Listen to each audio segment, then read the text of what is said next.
প্রিয়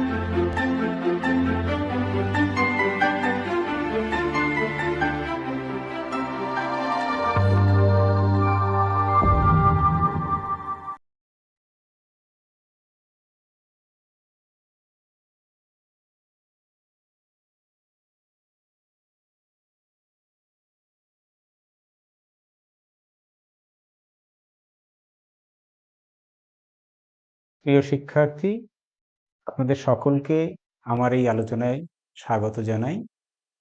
এখন আমি ভারতের রাষ্ট্রপতি নির্বাচন পদ্ধতি বিষয়ে আলোচনা করব।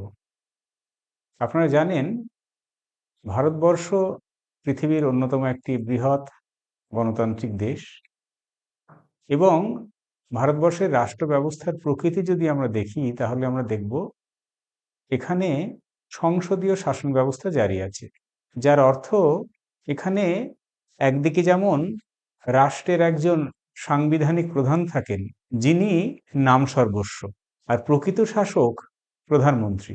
একদিকে নামসর্বস্ব শাসক, আর একদিকে প্রকৃত শাসক।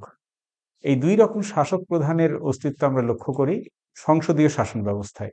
ভারতবর্ষে যার পদের নাম রাষ্ট্রপতি, প্রকৃত প্রধান প্রধানমন্ত্রী। ব্রিটেনে আমরা যদি দেখি, সেখানে রাজা বা রানী, সেই দেশের রাজা বা রানী সেখানকার নাম সর্বস্ব প্রধান, এবং প্রধানমন্ত্রী হচ্ছেন সেখানকার প্রকৃত প্রধান। ভারতবর্ষের সংবিধান যদি আমরা দেখি, এই নাম সর্বস্ব শাসক বা রাষ্ট্রপতির বিষয়টি আমাদের ভারতবর্ষের সংবিধানে নির্দিষ্ট করে উল্লেখ আছে। তার কারণ, আমাদের দেশ বা ভারতবর্ষ একদিকে আমি একটু আগে যে কথা বলছিলাম যে সংসদীয় শাসন ব্যবস্থা, কিন্তু রাষ্ট্রের প্রকৃতি যদি আমরা দেখি, সেখানে কিন্তু আমাদের দেশকে প্রজাতান্ত্রিক রাষ্ট্র বলা হয়। প্রজাতান্ত্রিক কথার অর্থ হচ্ছে যে দেশের রাষ্ট্রপ্রধান জনগণের দ্বারা নির্বাচিত হবেন। সেই নির্বাচন প্রত্যক্ষ হতে পারে, পরোক্ষ হতে পারে।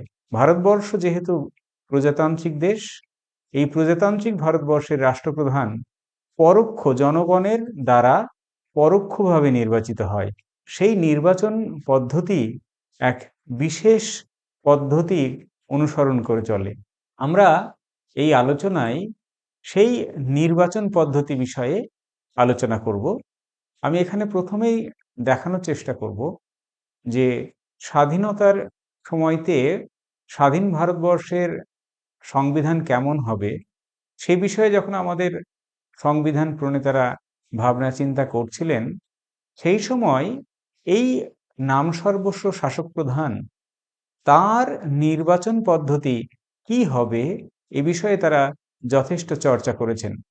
এবং সেই সময়ে তারা, আমরা দেখি যে আয়ারল্যান্ডের সংবিধানের দ্বারা প্রভাবিত হয়েছিলেন ভারতবর্ষের রাষ্ট্রপতির নির্বাচন পদ্ধতি রচনার সময়তে। অর্থাৎ আইরিশ সংবিধান থেকে প্রভাবিত হয়ে আমাদের দেশের রাষ্ট্রপ্রধান রাষ্ট্রপতির নির্বাচন ব্যবস্থা গৃহীত হয়েছে। তো আইরিশ সংবিধানে কি আছে সেখানে? না, আইরিশ সংবিধানে আসলে প্রপোর্শনাল রিপ্রেজেন্টেশন পদ্ধতির মাধ্যমে সেই দেশের নির্বাচন পদ্ধতি চালু আছে। কিন্তু আমেরিকা যুক্তরাষ্ট্রে কিন্তু প্রপোর্শনাল রিপ্রেজেন্টেশন সেখানে নেই। সেখানে জনগণের দ্বারা সরাসরি ভোটে নির্বাচিত হয়। আমি যে কথা বলতে চাইছি, আমাদের ভারতবর্ষের রাষ্ট্রপ্রধান রাষ্ট্রপতির নির্বাচন পদ্ধতিটা আসলে আইরিশ সংবিধান দ্বারা প্রভাবিত হয়েছে। এবং এই আইরিশ সংবিধান যেভাবে বা যে পদ্ধতিতে নির্বাচন সেই দেশে হয়, আমাদের দেশের ক্ষেত্রে অন্যান্য সাধারণ নির্বাচন, যেমন লোকসভার নির্বাচন, রাজ্য বিধানসভার নির্বাচন বা পঞ্চায়েত বা পৌরসভার নির্বাচন কিন্তু তেমনভাবে হয় না। ওইগুলো কিন্তু ভিন্নধর্মী নির্বাচন। আর রাষ্ট্রপতির নির্বাচন একটা বিশেষ ধরনের নির্বাচন, যে নির্বাচন ওই যে একটু আগে বললাম একটা বিশেষ পদ্ধতি অনুসরণ করে চলা হয়, সেটি হচ্ছে প্রপোর্শনাল রিপ্রেজেন্টেশন পদ্ধতি। আমি প্রপোর্শনাল রিপ্রেজেন্টেশন পদ্ধতি কি সে বিষয়ে আলোচনা করব। তার আগে আমি বলে নিই যে নির্বাচন যারা করেন, ভারতবর্ষের রাষ্ট্রপতি নির্বাচনের ক্ষেত্রে সমগ্র দেশের জনগণ প্রত্যক্ষ বা সরাসরিভাবে নির্বাচনে অংশগ্রহণ করেন না। রাষ্ট্রপতির নির্বাচনের জন্য একটি নির্বাচক মণ্ডলী গঠন করা হয়। সেই নির্বাচক মণ্ডলীকে আমরা ইংরেজিতে বলি ইলেকটোরাল কলেজ। অর্থাৎ সেই ইলেকটোরাল কলেজের সদস্যবৃন্দই রাষ্ট্রপতি নির্বাচনে ভোট প্রদান করে থাকেন। অর্থাৎ সাধারণ জনগণ, 18 বছর বয়স্ক বা তার বেশি নাগরিকগণ, তারা কিন্তু সরাসরি এই নির্বাচনে ভোট গ্রহণ বা ভোট প্রদান করেন না। তাহলে ভোট প্রদান করেন কারা? না, নির্বাচক মণ্ডলীর সদস্য দ্বারা। আর এই নির্বাচক মণ্ডলীর সদস্য কাদের নিয়ে তৈরি হয়? নির্বাচক মণ্ডলীর সদস্য তৈরি হয় বা নির্বাচক মণ্ডলীটা গঠিত হয় পার্লামেন্টের উভয় কক্ষের। উভয় কক্ষ বলতে লোকসভা এবং রাজ্যসভার নির্বাচিত সদস্যদের নিয়ে। এখানে নির্বাচন শব্দটা খুব গুরুত্বপূর্ণ, তার কারণ রাজ্যসভায় মনোনীত সদস্যরা থাকেন, তারা কিন্তু রাষ্ট্রপতি নির্বাচনে অংশগ্রহণ করেন না। অর্থাৎ ভারতবর্ষের সংসদের উচ্চকক্ষ এবং নিম্নকক্ষ, লোকসভা এবং রাজ্যসভার নির্বাচিত সদস্যগণ এবং ভারতবর্ষের যত অঙ্গরাজ্য রয়েছে এবং যে সমস্ত কেন্দ্রশাসিত অঞ্চলের আইনসভা হিসেবে বিধানসভা রয়েছে, তাদের সেই সমস্ত বিধানসভাগুলির নির্বাচিত সদস্যগণ এখানে নির্বাচক মণ্ডলীর সদস্য হিসেবে অংশগ্রহণ করে। আমি তাহলে কি বলি? নির্বাচক মণ্ডলী, রাষ্ট্রপতি নির্বাচনের নির্বাচক মণ্ডলী বা ইলেকটোরাল কলেজ গঠিত হয় কাদের নিয়ে? প্রথম, উভয় কক্ষের নির্বাচিত সদস্যগণ।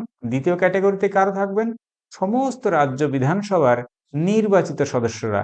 এখানে রাজ্য বিধানসভা বলছি, বিধান পরিষদের সদস্য কিন্তু নয়, শুধুমাত্র রাজ্য বিধানসভার নির্বাচিত সদস্যগণ। আর যে সমস্ত কেন্দ্রশাসিত অঞ্চলে বিধানসভা রয়েছে সেই সমস্ত বিধানসভার নির্বাচিত সদস্যগণ। যেমন আমরা কেন্দ্রশাসিত অঞ্চলের মধ্যে দিল্লি, পুদুচেরি প্রভৃতি কেন্দ্রশাসিত অঞ্চলের কথা বলতে পারি। আমি একটু আগে যে কথা বললাম যে এই যে নির্বাচক মণ্ডলী গঠিত হলো, সেখানে কিন্তু মনোনীত সদস্য, পার্লামেন্টের সদস্য বা মনোনীত রাজ্য আইনসভার যারা সদস্য, তারা অংশগ্রহণ করতে পারে না। এই গেল নির্বাচক মণ্ডলীর গঠন। এবার ভোট পদ্ধতিটা কি? না, আমি একটু আগেই বলেছি যে বিশেষ একটা পদ্ধতি অবলম্বন করা হয়, যেটা হচ্ছে একক হস্তান্তরযোগ্য ভোট পদ্ধতি। ইংরেজিতে বললে সিঙ্গেল ট্রান্সফারেবল ভোট, এসটিভি আমরা শর্টে এটা বলে থাকি। ভারতবর্ষে এই প্রপোর্শনাল রিপ্রেজেন্টেশন পদ্ধতি অনুসরণ করে রাষ্ট্রপতির নির্বাচন অনুষ্ঠিত হয়। এই নির্বাচনের বৈশিষ্ট্য কি? না, আসলে এটা এমন একটা ভোট পদ্ধতি যেখানে সাধারণ সংখ্যাগরিষ্ঠতার ভিত্তিতে সিদ্ধান্ত বা ফলাফল নির্ধারণ করে না। যেমন সাধারণ নির্বাচন, লোকসভা কিংবা রাজ্য বিধানসভা, পঞ্চায়েতের ভোটে আমরা যদি দেখি, সেখানে একটা নির্বাচনী ক্ষেত্রে যারা যারা অংশগ্রহণ করছে ভোটে বা প্রতিদ্বন্দ্বিতা করছেন, তাদের মধ্যে যিনি সর্বোচ্চ ভোট পান তিনি নির্বাচিত বলে ধরা হয়। আমাদের রাষ্ট্রপতির নির্বাচনের ক্ষেত্রে কিন্তু সেই পদ্ধতি অবলম্বন করা হয় না। সেক্ষেত্রে কি করা হয়? মোট প্রদত্ত বৈধ ভোটের অন্তত অর্ধেকের এক বেশি, অর্থাৎ সংখ্যাগরিষ্ঠ সংখ্যক ভোট তাকে পেতে হয়। এবং এই ভোটের আরেকটি বিশেষত্ব হচ্ছে এটি একক হস্তান্তরযোগ্য ভোট পদ্ধতি। কথাটা কি? একক হস্তান্তরযোগ্য। হস্তান্তরযোগ্য কি না, ভোট প্রদানের পরে ধরা যাক আমাদের সাধারণ নির্বাচনে হয় কি, যিনি পরাজিত হলেন বা ভোট বেশি সর্বোচ্চ ভোট পেলেন না, তার ভোটগুলো আর কোনো কাউন্টিং এ আসে না বা বিবেচনায় আসে না। কিন্তু এই একক হস্তান্তরযোগ্য ভোট পদ্ধতিতে যেভাবে আমরা ভোট প্রদান করি বা নির্বাচনে ভোট প্রদান করা হয় রাষ্ট্রপতি নির্বাচনে, সেই ক্ষেত্রে প্রয়োজনে ভোট কিন্তু হস্তান্তর করা হয়। আমি পরের আলোচনায় এই ভোট হস্তান্তরের পদ্ধতি আলোচনা করব। তার কারণ এখানে অল্প কথায় বলে রাখি যে আমাদের এই নির্বাচন পদ্ধতি যদি আমরা দেখি, সেখানে দেখব শুধুমাত্র টিক বা ক্রস দিয়ে ভোট দিই না বা দেওয়া হয় না। সেখানে প্রার্থীদের নামের পাশে পছন্দ অনুসারে ভোট দেওয়া হয়, 1, 2, 3 ইত্যাদি ভাবে। এবং ভোট গণনা হয় মূলত প্রথম পছন্দের ভিত্তিতে। কিন্তু কোনো প্রার্থী যদি প্রথম পছন্দের ভিত্তিতে গরিষ্ঠ ভোট না পান, তাহলে কিন্তু দ্বিতীয় পছন্দটাকে কাউন্টিং এ আনা হয়। সেটা আমি বিস্তারিত আলোচনা করছি একটু পরে। এবং আমরা যদি দেখি যে ভারতবর্ষের এই যে রাষ্ট্রপতি নির্বাচন পদ্ধতি, বিশেষ পদ্ধতি মেনে অনুষ্ঠিত হচ্ছে, সেই নির্বাচন পদ্ধতির একটা বিশেষ প্যাটার্ন আছে, সেটা আমি এখানে দেখাচ্ছি। এটা হচ্ছে রাষ্ট্রপতি নির্বাচনের ভোটপত্র। আপনারা দেখুন এখানে রাষ্ট্রপতি নির্বাচনের প্রার্থীদের নাম ক, খ, গ, ঘ ইত্যাদি আছে। আর ডান দিকে দেখুন আমরা পছন্দগুলো জানাচ্ছি, অর্থাৎ যিনি ভোটার বা ভোট প্রদান করছেন তিনি কিন্তু নামের পাশে ক্রস বা টিক দিয়ে ভোট দিচ্ছেন না। তিনি কিভাবে দেন? ক, খ, গ ইনারা যদি প্রার্থী হন, সব থেকে বেশি আমি পছন্দ করি ক কে, তার নামের পাশে ১ দিলাম। তারপরে পছন্দ হচ্ছে ঘ, তারপরের পছন্দ হচ্ছে গ, তারপরের পছন্দ হচ্ছে খ। অর্থাৎ আমি ভোট প্রদান করি পছন্দ জানিয়ে ১, ২, ৩, ৪ এই ধরনের পছন্দ জানিয়ে আমরা ভোট প্রদান করি। এটি একটি বিদেশের, যেখানে এসটিভি পদ্ধতি বা একক হস্তান্তরযোগ্য নির্বাচন পদ্ধতি আছে, সেই দেশের একটা ব্যালট পত্র। আর আমি একটু আগে যেটা দেখালাম সেটা ভারতবর্ষের রাষ্ট্রপতি নির্বাচনের একটা মডেল ভোটপত্র। এটা কিন্তু আমি আপনাদের বোঝানোর জন্য এই ভোটপত্রটা দেখাচ্ছি, এটা কিন্তু আসল নয়, আমি বোঝানোর জন্য এটা বলছি। এইবার আসি ভারতবর্ষে এই এসটিভি বা সিঙ্গল ট্রান্সফারেবল ভোট কেন গ্রহণ করা হয়েছে সেই বিষয়ে আলোচনায় আসব। এখানে প্রথমেই বলে নিই যে ভারতবর্ষের নির্বাচন ব্যবস্থা, সাধারণ নির্বাচন ব্যবস্থা এবং রাষ্ট্রপতির নির্বাচন ব্যবস্থা দুটি ভিন্ন। আমরা এসটিভি বা একক হস্তান্তরযোগ্য যে ভোট পদ্ধতি সেটি কিন্তু রাষ্ট্রপতি নির্বাচনের ক্ষেত্রেই প্রয়োগ করি। এবং কেন এই এসটিভি পদ্ধতি বা সিঙ্গল ট্রান্সফারেবল ভোট নেওয়া হলো, এই পদ্ধতিটা নেওয়া হলো, তার প্রথম কারণ হচ্ছে আনুপাতিক প্রতিনিধিত্ব এই ব্যবস্থায় বা এই পদ্ধতিতে সুনিশ্চিত করা যেতে পারে। আনুপাতিক মানে এখানে অনুপাত কাদের মধ্যে? অনুপাত না, যেহেতু একটা যুক্তরাষ্ট্রীয় ধাঁচের রাষ্ট্র ব্যবস্থা ভারতবর্ষ, একদিকে একটি কেন্দ্র সরকার আছে এবং অনেকগুলো আঞ্চলিক সরকার, যেগুলো রাজ্য সরকার বা কেন্দ্রশাসিত সরকার আমরা বলতে পারি। এই যে একদিকে কেন্দ্র সরকার এবং অন্যদিকে রাজ্যের আইন সভাগুলি আছে, এদের যদি দুটি পক্ষ ভাবি, তাহলে এই দুই পক্ষের সমান প্রতিনিধিত্বের, আনুপাতিক হারে প্রতিনিধিত্বের একটা ব্যবস্থা আছে। তার কারণ যুক্তরাষ্ট্রীয় শাসন ব্যবস্থায় আমরা রাজ্যগুলোরও অংশগ্রহণ এবং তাদের প্রতিনিধিত্ব সমানভাবে গুরুত্ব দিতে দেখি। সুতরাং এই যুক্তরাষ্ট্রীয় ধাঁচের রাষ্ট্র ব্যবস্থার একটা প্রতিফলন এই নির্বাচন ব্যবস্থায় আমরা প্রতিফলিত হতে দেখছি, যেখানে আনুপাতিক প্রতিনিধিত্ব, একদিকে কেন্দ্র অন্যদিকে রাজ্যগুলি, তাদের মধ্যে আনুপাতিক একটা প্রতিনিধিত্বের প্রতিফলন এখানে ঘটছে। দ্বিতীয়ত বলবো যে এই যে প্রতিনিধিত্ব বা সিঙ্গেল ট্রান্সফারেবল ভোট, এই ভোটে কিন্তু ভোট নষ্ট হয় না এবং প্রার্থীদের প্রতি পছন্দক্রম অনুযায়ী স্থানান্তরিত হয়, একটু আগে যে কথা বলছিলাম। ফলে প্রতিনিধিত্বের বৈধতা বজায় থাকে। আমি পরের আলোচনায় এটি আরো বিস্তৃতভাবে দেখাবো। পরে এই এসটিভি বা সিঙ্গেল ট্রান্সফারেবল ভোট পদ্ধতি কেন নেওয়া হলো রাষ্ট্রপতি নির্বাচনের ক্ষেত্রে, তার দ্বিতীয় কারণ আমরা দেখাতে পারি। ভারতবর্ষ যেহেতু যুক্তরাষ্ট্রীয় ধাঁচের একটা কাঠামো এখানে রাষ্ট্র ব্যবস্থা হিসেবে পরিচালিত হয়, সেখানে একদিকে রাষ্ট্রপতি সমগ্র দেশের রাষ্ট্রপ্রধান। তিনি রাষ্ট্রপ্রধান হওয়ার অর্থই হচ্ছে তিনি যেমন কেন্দ্র সরকারের প্রধান, আবার রাজ্যগুলির তার মাথার উপরেও রাষ্ট্রপতি আছেন। অর্থাৎ রাষ্ট্রপ্রধানকে নির্বাচনের ক্ষেত্রে রাষ্ট্র কেন্দ্রীয় আইনসভা এবং রাজ্য আইনসভাগুলির সমান একটা প্রতিনিধিত্বর ব্যবস্থা রাখতে হবে। সেই জন্য এখানে নির্বাচনে এমপিরা, কেন্দ্রীয় সংসদের সদস্যরা এমপি এবং রাজ্য বিধানসভাগুলির সদস্যরা এমএলএ, তাদের প্রত্যেকের ভোটের ওজন, একদিকে কেন্দ্রীয় আইনসভার সমস্ত এমপিদের ভোট সংখ্যা যত হবে, সমানুপাতিক হারে সমস্ত দেশের যত বিধানসভা আছে তাদের নির্বাচিত বিধায়কদের ভোট সংখ্যাও সেটাই হবে। অর্থাৎ দুটি, একদিকে কেন্দ্র সরকার, একদিকে রাজ্যগুলির সরকার, এই দুই পক্ষ যত সংখ্যক ভোট দেবেন তাদের মধ্যে একটা সাযুজ্য বজায় থাকবে, যেখানে আমরা দেখব যে কোনো বড় রাজ্য বা ক্ষুদ্র রাজ্য, তাদের মধ্যে একটা নিজস্ব যে ভোট, একজন ধরা যাক সিকিম, সেখানে খুব অল্প সংখ্যক এমএলএ, উত্তরপ্রদেশ বেশি, তাহলে এখানে এমএলএ সংখ্যা দিয়ে নয়, আমরা সেই রাজ্যের মোট জনসংখ্যার নিরিখে সেই রাজ্যের এমএলএদের ভোট মূল্য একটা বিশেষ পদ্ধতি অনুসারে নির্ধারণ করি, যেখানে আমরা রাজ্যগুলির প্রতিনিধিত্বের একটা তুল্যমূল্য সামঞ্জস্যতা বিধান করা যেতে পারে এই পদ্ধতিতে। এরপরে আমি বলবো কেন এই পদ্ধতি নেওয়া হয়েছে। না, সংখ্যাগরিষ্ঠ দলের একচেটিয়া আধিপত্য রোধ করা যেতে পারে।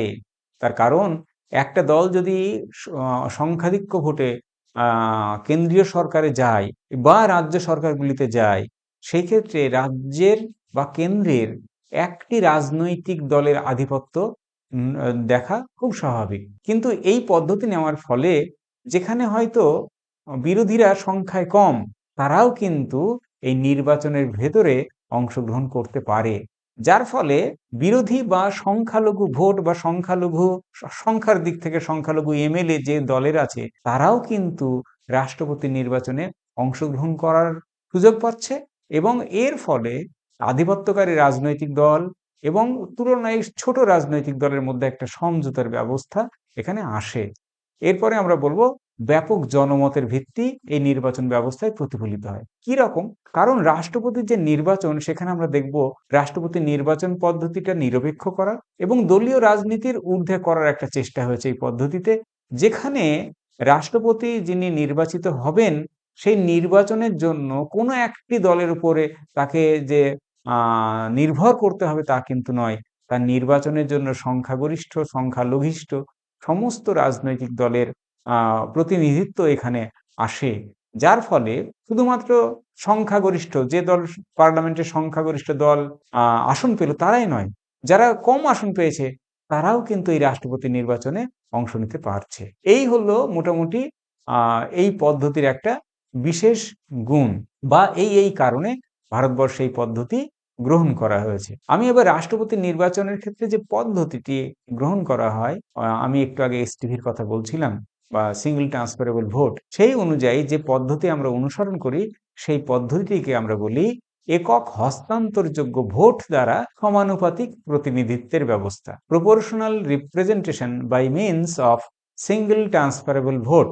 এই হচ্ছে রাষ্ট্রপতি নির্বাচনের পদ্ধতিটির নাম। এই পদ্ধতিটি কার্যকর করতে গেলে কতগুলো পর্যায়ের মধ্যে দিয়ে যেতে হয়, আমি সেই পর্যায়গুলো এবার আলোচনা করছি। সেই পর্যায়ের প্রথম পর্যায় হচ্ছে অঙ্গরাজ্যের যে বিধানসভাগুলি আছে তার যে নির্বাচিত সদস্যগণ বা এমএলএ, তাদের ভোট সংখ্যা আমরা নির্ধারণ করব প্রথম পর্যায়ে। তাহলে প্রথম পর্যায় কি না, যতগুলো অঙ্গরাজ্য রয়েছে তাদের যে নির্বাচিত সদস্য রয়েছে বিধানসভার, সেই নির্বাচিত বিধানসভাগুলির এক একজন এমএলএ এর ভোট সংখ্যা কত হবে সেটা নির্ধারণ করব। সেই নির্ধারণ করার ক্ষেত্রে আমরা কি করি, রাজ্যের একজন বিধানসভার ভোট মূল্য নির্ধারণের জন্য আমরা যেটা করি সেটা হচ্ছে প্রথমে সেই রাজ্যের লাস্ট যে জনগণনা হয়েছে সেই জনগণনার ভিত্তিতে যে সংখ্যাটা আমরা জনসংখ্যা পেয়েছি, সেই জনসংখ্যাকে সেই রাজ্যের মোট নির্বাচিত বিধানসভার সদস্য দিয়ে ভাগ করব এবং সেই ভাগ করে যে ভাগফলটা আসবে সেটাকে আবার 1000 দিয়ে ভাগ করব, যার ফলে সংখ্যা ভাগফলটা আরেকটু ছোট হবে। এবং সেই ভাগফলের ক্ষেত্রে আমরা দেখব ভাগশেষ যদি ভাজকের অর্ধেক বা তার বেশি থাকে, তাহলে আমরা ভাগফলের সঙ্গে আরো এক সংখ্যা যোগ করে নেব। এর ফলে যে নম্বর বা যে ভাগফলটা এলো সেইটাই হবে সেই রাজ্যের একজন এমএলএ এর ভোট মূল্য। আমি আবার বলছি, কোনো একটি রাজ্যের একজন এমএলএ, নির্বাচিত এমএলএ যারা, তাদের ভোট সংখ্যা, ভোট তিনি একটাই দেবেন কিন্তু একটা ভোট মানে ভোট সংখ্যা কত সেটা এখানে নির্ধারণ করা হয়। কিভাবে না, যে রাজ্যের কথা আমি ধরছি সেই রাজ্যের শেষ জনগণনায় যত সংখ্যক জনসংখ্যা আছে সেই জনসংখ্যাকে সেই রাজ্যের নির্বাচিত বিধানসভার সদস্য দিয়ে ভাগ করব, ভাগফল যেটি আসবে তাকে আবার আমরা 1000 দিয়ে ভাগ করব। এবার এই ভাগফল যেটা এলো আর ভাগশেষ যেটা এলো, ভাগশেষ যদি এই 1000 দিয়ে সেকেন্ড টাইম ভাগ করছি যেহেতু 500 বা তার বেশি থাকে, তাহলে ভাগফল তার সাথে 1 যুক্ত হবে। এর ফলে যে নম্বরটা এলো, সংখ্যাটা এলো, এটা হচ্ছে কোনো একটি রাজ্যের একজন নির্বাচিত এমএলএ ভোট মূল্য। এইবার রাজ্যের এই ভোট মূল্য, প্রতিটি অঙ্গরাজ্য আছে ভারতবর্ষে, প্রত্যেকটি অঙ্গরাজ্যের যে সমস্ত কেন্দ্রশাসিত অঞ্চলে বিধানসভা আছে সেই একইভাবে তাদের তাদের নির্বাচিত সদস্যদের ভোট মূল্য নির্ধারণ করা হলো। এইবার আমি আসব কেন্দ্রীয় পার্লামেন্ট, তার সদস্য বা এমপিদের ভোট সংখ্যা নির্ধারণ। এই ভোট সংখ্যা কিভাবে নির্ধারিত হয় না, সেই ক্ষেত্রে আমরা যেটা করি বা এই নিয়মে যেটা আছে, ভারতবর্ষের সমস্ত রাজ্য বিধানসভার এবং কেন্দ্রশাসিত অঞ্চলগুলোর নির্বাচিত সদস্যদের মোট ভোট মূল্য এক জায়গায় করব। এই যে এটা হচ্ছে সমগ্র দেশের যত বিধানসভা আছে তার প্রতি সদস্যের সকল ভোট মূল্যকে এক জায়গায় করা হবে। অর্থাৎ ভারতবর্ষে যতগুলো অঙ্গরাজ্য এবং কেন্দ্রশাসিত অঞ্চলে বিধানসভা আছে তার যতজন নির্বাচিত সদস্য বা এমএলএ আছে তাদের ভোট সংখ্যা, ওই যে আগে আমি ভোট সংখ্যা নির্ধারণ করলাম রাজ্যগুলির, সেই ভোট সংখ্যাগুলোকে এক জায়গায় করা হলো। এইবার এই যে যেটা আপনারা স্ক্রিনে দেখছেন বিধানসভার সকল সদস্যদের সর্বমোট ভোট সংখ্যা, অর্থাৎ এখানে সারা ভারতবর্ষের সমস্ত রাজ্যের বিধানসভার সদস্যদের সমস্ত ভোট সংখ্যা এক জায়গায় করা হবে। এই ভোট সংখ্যাকে পার্লামেন্টের মোট নির্বাচিত সদস্য দিয়ে ভাগ করবো। যে নিচে নীলকালি দিয়ে লেখা হয়েছে পার্লামেন্টের উভয় কক্ষের মোট নির্বাচিত সদস্য সংখ্যা, অর্থাৎ এখানে রাজ্যসভা এবং লোকসভার নির্বাচিত সদস্যদের যে সংখ্যা সেটা দিয়ে ভাগ করব। তাহলে দ্বিতীয় পর্যায়ে আমরা পার্লামেন্টের উভয় কক্ষের নির্বাচিত এমপিদের ভোট সংখ্যা নির্ধারণ করছি। তার পদ্ধতি কি না, সমগ্র ভারতবর্ষের সমগ্র রাজ্যগুলির নির্বাচিত এমএলএ এর যত ভোট সংখ্যা সেগুলোকে যোগ করা হলো, সেই যোগফলকে ভারতবর্ষের কেন্দ্রীয় পার্লামেন্টের অর্থাৎ লোকসভা এবং রাজ্যসভার নির্বাচিত সদস্য সংখ্যা দিয়ে ভাগ করা হবে। এই ভাগের ক্ষেত্রে আবার যদি দেখি ভাগফল ভাজকের অর্ধেক কিংবা তার বেশি, তাহলে ভাগফলের সাথে এক যোগ হতে পারে। অর্থাৎ এইভাবে যে ভাগফলটা এলো সেটি হচ্ছে একজন এমপির ভোট মূল্য। বোঝা গেল?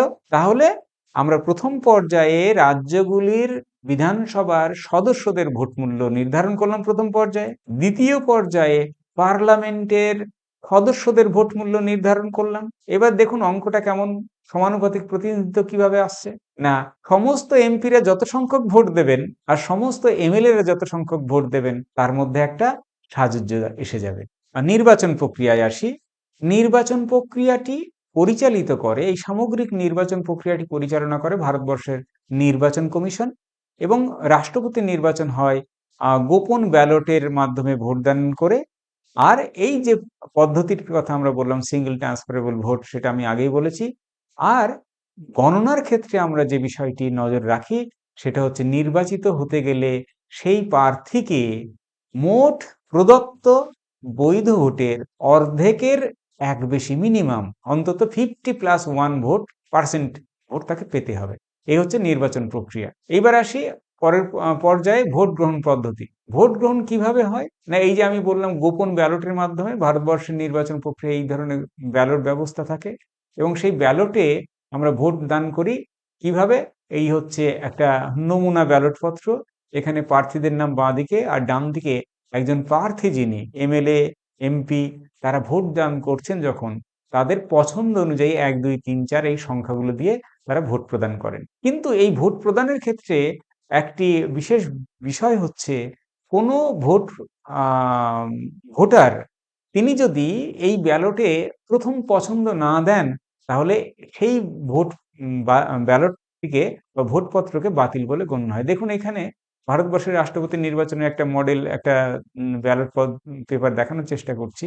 এখানে দেখুন 2 3 এবং 4 আছে, প্রথম পছন্দটা নেই, তার মানে এই ব্যালটটা কিন্তু বাতিল হলো, এই ভোটগুলো আর কাউন্ট হবে না। এবার এই ভোট গ্রহণের পরে আমরা দেখব কিভাবে ভোট নির্ধারণ হবে বা ভোটগুলো কিভাবে কাউন্ট করা হবে। ভোট গণনার ক্ষেত্রে আমরা দেখব কতগুলো বিষয়। প্রথম বিষয় হচ্ছে বৈধ ভোটগুলোকে আগে দেখতে হবে, অবৈধ বা বাতিল ভোটটা আছে কিনা। ব্যালটে যেহেতু ভোট হয়েছে আমরা এই কোন ব্যালটটা বৈধ আর কোন ব্যালটটা অবৈধ সেটার ভিত্তি হচ্ছে যে ব্যালট পত্রে অবশ্যই প্রথম পছন্দ তাকে দিতেই হবে। যদি দেওয়া হয় সেই ব্যালটটা বৈধ হবে, আর কেউ যদি প্রথম পছন্দের ভোট না দেন তাহলে সেই ভোটপত্রটা বাতিল হবে। যদি কোনো প্রার্থী অধিকাংশ ভোট পান, বা অধিকাংশ বলতে 50+1, তাকে আমরা কোটা বলি, কোটা সংখ্যক ভোট যিনি প্রার্থী পাবেন তিনি হচ্ছেন নির্বাচিত হবেন। তবে সবচেয়ে কম ভোট প্রার্থী, এই নির্বাচনের একটা বিশেষ পদ্ধতি হচ্ছে ভোট গণনার একটা বিশেষ প্রক্রিয়া আছে, সেই প্রক্রিয়াটি আমি পরের স্লাইডে দেখাবো কিভাবে হয়। এখানে দেখুন আমরা দেখানোর চেষ্টা করেছি যে ধরা যাক 4 জন প্রার্থী প্রতিদ্বন্দ্বিতা করছেন যাদের নাম ক খ গ ঘ। এবার যদি এই খর ভোট সংখ্যা সবচেয়ে কম হয় তবেই তার দ্বিতীয় পছন্দের ভিত্তিতে অন্যদের মধ্যে বিতরণ করা হবে। কখন করা হবে? হস্তান্তর কখন করা হবে? না, সেখানে শর্ত হচ্ছে, ধরা যাক নির্বাচন হয়ে গেল, বৈধ ভোট বাছাই করা হলো, অবৈধ ভোট বা বাতিল ভোট বাদ দেওয়া হলো, কারণ বৈধ ভোটপত্রগুলো আমি পেয়ে গেলাম। এই বৈধ ভোটপত্রগুলো যখন কাউন্ট করছি, সেই কাউন্ট করার ক্ষেত্রে কোনো একজন প্রার্থী তার প্রথম পছন্দের ভোটেই যদি 50+1% ভোট তিনি পেয়ে যান, তিনি নির্বাচিত হয়ে গেলেন, সেখানে কোনো অসুবিধা নেই। কিন্তু সমস্যা হয় তখন, ধরা যাক 4 জন নির্বাচনে প্রতিদ্বন্দ্বিতা করছেন, কিন্তু সেই নির্বাচনে কোনো প্রার্থীই অর্ধেকের এক বেশি ভোট পেলেন না। ধরা যাক এইটি একটা রেজাল্ট আমি কাউন্ট করছি, ধরা যাক কাল্পনিক একটা সংখ্যা 100টা ভোট আমাদের বৈধ। এখানে দেখুন কেউ 51টি ভোট পায়নি। তাহলে কি করা যাবে? সব থেকে কম প্রথম পছন্দের ভোট যারা পেয়েছেন, যিনি পেয়েছেন, তাকে প্রতিযোগিতা থেকে বাতিল করা হবে বা সরিয়ে দেওয়া হবে। আমি আরেকবার বলছি, ভোট প্রদান করা হলো কিভাবে? প্রার্থীর নামের পাশে 1, 2, 3, 4 পছন্দ জানিয়ে। তার পরের পর্যায়ে আমরা বাতিল ভোট দেখে নেব। বাতিল ভোট কোনটি, ভোটপত্র কোনটি, বাতিল ভোটপত্র। কোনো ভোটপত্রে যদি প্রথম পছন্দ জানানো না হয়, সেটা বাতিল। এইবার যে ভোটপত্রগুলো রইল, সেগুলো হচ্ছে প্রদত্ত বৈধ ভোট। এই প্রদত্ত বৈধ ভোটের যে প্রার্থী অর্ধেকের এক বেশি পাবেন, তিনি রাষ্ট্রপতি নির্বাচিত হয়ে যাবেন। যদি তাই হয়, তাহলে আর দ্বিতীয় পছন্দের প্রশ্ন আসে না। কিন্তু ফলাফল দেখা গেল, এই স্লাইডে যেটা দেখা যাচ্ছে, প্রথম পছন্দের ভোটগুলো কাউন্ট করে আমরা দেখছি ক বাবু 48টি ভোট পেয়েছে, খ 32টি পেয়েছে, গ 13টি পেয়েছে, আর ঘ 7টি ভোট পেয়েছে। তাহলে কি দাঁড়ালো? যেহেতু কেউ সংখ্যাগরিষ্ঠ ভোট এখানে পায়নি, 50+1 51টি ভোট পায়নি, তাহলে আমরা কি করব? 51টা বানাতে হবে আমাকে। কেউ এখানে নির্বাচিত হয়নি। এই 51টি ভোটে যাওয়ার জন্য আমরা কি করছি? এই প্রতিযোগিতায় যিনি সব থেকে কম প্রথম পছন্দের ভোট পেয়েছেন, কে পেয়েছেন? ঘ। তাহলে ঘকে আমরা বাতিল করছি বা এই প্রতিযোগিতা থেকে সরিয়ে দিচ্ছি। এবার কি হবে? ঘ যে প্রথম পছন্দের 7টি ভোট পেয়েছেন, সেই ভোটগুলো আমরা দ্বিতীয় পছন্দের ভিত্তিতে অন্যের মধ্যে হস্তান্তর করব। সেটা একটি বিশেষ পদ্ধতি। আমরা এবার দেখাবো যে ঘয়ের যে প্রথম পছন্দের ভোট ঘ 7টি পেয়েছেন, সেই ব্যালটগুলো কিভাবে ভোট হস্তান্তর করছি। এখানে দেখুন, এখানে আমি দেখানোর চেষ্টা করছি। এই হচ্ছে, এখানে দেখুন ঘ প্রথম পছন্দ পেয়েছে, এই ব্যালটটাই। এই ব্যালটে ঘ প্রথম পছন্দ পেয়েছে। যেহেতু ঘ এখন আর কম্পিটিশনে নেই, তাহলে এই ভোটপত্রটা বাতিল হলো। বাতিল মানে একদম বাতিল নয়, এই ঘয়ের যে ভোট এবার হস্তান্তর হচ্ছে। কি রকম হস্তান্তর? এই যে ঘয়ের প্রথম পছন্দের ভোটপত্র বা ব্যালট আপনারা দেখছেন, এখানে দেখুন ঘ যেহেতু প্রতিযোগিতায় নেই, তাহলে প্রথম পছন্দ বাতিল। এবার দ্বিতীয় পছন্দ কে পেয়েছে? ক পেয়েছে। এই ব্যালটে দ্বিতীয় পছন্দ পেয়েছে ক, সুতরাং ক এর সঙ্গে আরো 1 যোগ হয়ে গেল। আগের ব্যালটে কাউন্টিং এ আমরা দেখেছিলাম 48টি ভোট পেয়েছে ক। এই যে ঘয়ের প্রথম পছন্দের একটা ব্যালট, সেখানে দ্বিতীয় পছন্দ পেয়েছে ক, সুতরাং চলে গেল কয়ের নামে। আর একটি ব্যালট পত্র আমি দেখানোর চেষ্টা করছি।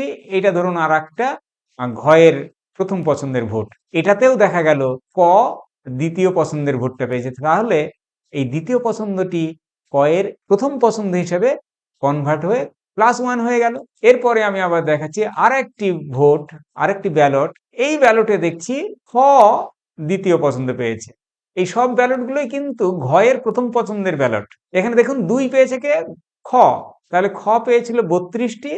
এই 2টা প্রথম পছন্দ হয়ে কয়ে চলে গেল। এবার তাও সংখ্যাগরিষ্ঠ হয়নি। এইবার আমি আরেকটা দেখছি, হ্যাঁ, পরের একটা প্রথম পছন্দের ঘ প্রথম পছন্দের যে ব্যালট পেপার, সেইখানে এখানেও দেখছি ক দ্বিতীয় পছন্দ পেয়েছে। তাহলে এই দ্বিতীয় পছন্দটি পৌঁছে গেল ক এর কাছে +1 হয়ে। অর্থাৎ এইভাবে ক একে একে ভোট হস্তান্তরের মাধ্যমে সংখ্যাগরিষ্ঠ ভোটে পৌঁছে গেলেন। ক যিনি প্রতিদ্বন্দ্বিতা করছেন, তিনি সংখ্যাগরিষ্ঠ ভোটে পৌঁছে গেলেন। অর্থাৎ এই যে সংখ্যাগরিষ্ঠের ভোট, যেটাকে আমরা এই পদ্ধতিতে বলি কোটা সংখ্যক ভোট। কোটা সংখ্যক কি না, ভোট গ্রহণের পর বৈধ ভোটপত্রগুলির প্রথম পছন্দের ভোট কাউন্ট করা হবে। সেই প্রথম পছন্দের মোট ভোট যতগুলি এলো, তাকে 2 দিয়ে ভাগ করা হবে। তারপর তার সঙ্গে ১ যোগ করা হবে। এই ১ যোগ করার ফলে যে সংখ্যাটি এলো সেটাই হচ্ছে কোটা সংখ্যক ভোট। আমরা এই কোটা সংখ্যক ভোট এইভাবে আমরা কাউন্টিং করব। প্রথম পছন্দের ভোট কাউন্টিংয়ে কেউ যদি মোট বৈধ ভোটের অর্ধেকের ১ বেশি পেয়ে যায় বা কোটা সংখ্যক ভোট পেয়ে যায়, তিনি রাষ্ট্রপতি নির্বাচিত হয়ে যাবেন। কিন্তু কেউ যদি মোট প্রদত্ত বৈধ ভোটের অর্ধেকের ১ বা 51% না পায়, তাহলে তিনি নির্বাচিত হলেন না। তখন কি হবে? একটু আগে যেগুলো দেখালাম যে প্রতিযোগিতায় যিনি কম প্রথম পছন্দের ভোট পেয়েছেন তাকে প্রতিযোগিতা থেকে সরিয়ে দিয়ে তার ব্যালটগুলো দ্বিতীয় পছন্দের ভিত্তিতে হস্তান্তর করা হবে। আমরা একটু আগে দেখিয়েছি কিভাবে ভোট হস্তান্তর হচ্ছে। এইভাবে আমাদের প্রথম পছন্দের ভোটে যদি কোনো প্রার্থী নির্বাচিত হতে না পারেন, তাহলে দ্বিতীয় পছন্দের ভোটের ভিত্তিতে আমাদের ভোট হস্তান্তর চলবে। এবং এই ভোট কতক্ষণ চলবে? যতক্ষণ না সংখ্যাগরিষ্ঠতা বা কোটা সংখ্যক ভোট পাবেন, ততক্ষণ এই ধরনের ভোট চলতে থাকবে। বাতিল হবে আর কনভার্ট হবে। আমাদের ভারতবর্ষের নির্বাচন, রাষ্ট্রপতি নির্বাচনের ইতিহাস যদি দেখি, শুধুমাত্র ভি গিরি তার নির্বাচনের সময়তেই এই দ্বিতীয় পছন্দের ভোট কাউন্ট করা হয়েছিল। অন্যথায় প্রত্যেক রাষ্ট্রপতি প্রথম পছন্দে প্রথমবারেই গরিষ্ঠ সংখ্যক ভোট পেয়ে গেছেন। এবার যিনি সংখ্যাগরিষ্ঠ বা কোটা সংখ্যক ভোট পেলেন, তিনিই ভারতবর্ষের রাষ্ট্রপতি হিসেবে শপথ গ্রহণ করেন এবং এই শপথ পাঠ করান ভারতবর্ষের প্রধান বিচারপতি। এরপরে আমি যে কথা বলতে চাইব, ভারতবর্ষের নির্বাচনের, রাষ্ট্রপতি নির্বাচনের তাহলে কতগুলো বৈশিষ্ট্য আমরা পেলাম। যে এটি হচ্ছে পরোক্ষ নির্বাচন পদ্ধতি, যেখানে কেন্দ্র এবং রাজ্যের মধ্যে একটা ভারসাম্য বজায় রাখা হয়। এটা সিঙ্গল ট্রান্সফারেবল ভোট পদ্ধতির মাধ্যমে এখানে এক দলের যে আধিপত্য করার একটা প্রবণতা থাকতে পারে, সেটাকে রোধ করা যেতে পারে। আর ভারতবর্ষের এই নির্বাচন গোপন ব্যালটের মাধ্যমে হয়। আর ভারতবর্ষে যিনি রাষ্ট্রপতি নির্বাচিত হয়ে গেলেন, সেই রাষ্ট্রপতিকে সহজে আর সরানো যায় না। তাকে অপসারণের জন্য একটা বিশেষ পদ্ধতি নিতে হয়, যেটাকে আমরা ইমপিচমেন্ট বলতে পারি। অর্থাৎ এক কথায় ভারতবর্ষের যে এই নির্বাচন পদ্ধতি, রাষ্ট্রপতি নির্বাচন পদ্ধতি, যার মাধ্যমে একদিকে কেন্দ্র এবং রাজ্যের সমানুপাতিক প্রতিনিধিত্ব, তার প্রতিফলন আমরা নির্বাচন পদ্ধতির মধ্যে দেখছি। এবং ভারতবর্ষের যে নির্বাচন ব্যবস্থা এবং তার একটা বিশেষ পদ্ধতি, এই পদ্ধতি অনুসরণ করার ফলেই ভারতবর্ষের সংসদীয় শাসন ব্যবস্থাতে রাষ্ট্রপতি নির্বাচিত হচ্ছেন পরোক্ষ প্রতিনিধিত্বের দ্বারা, এবং তিনি কেন্দ্র এবং রাজ্যর উভয় পক্ষের প্রতিনিধিত্বের মাধ্যমে নির্বাচিত হচ্ছেন, যাতে করে একটি গণতান্ত্রিক বাতাবরণ এবং কেন্দ্র রাজ্যের মধ্যে একটা সাযুজ্যপূর্ণ অংশগ্রহণ এই নির্বাচন পদ্ধতির মধ্যে আমরা লক্ষ্য করছি। ধন্যবাদ।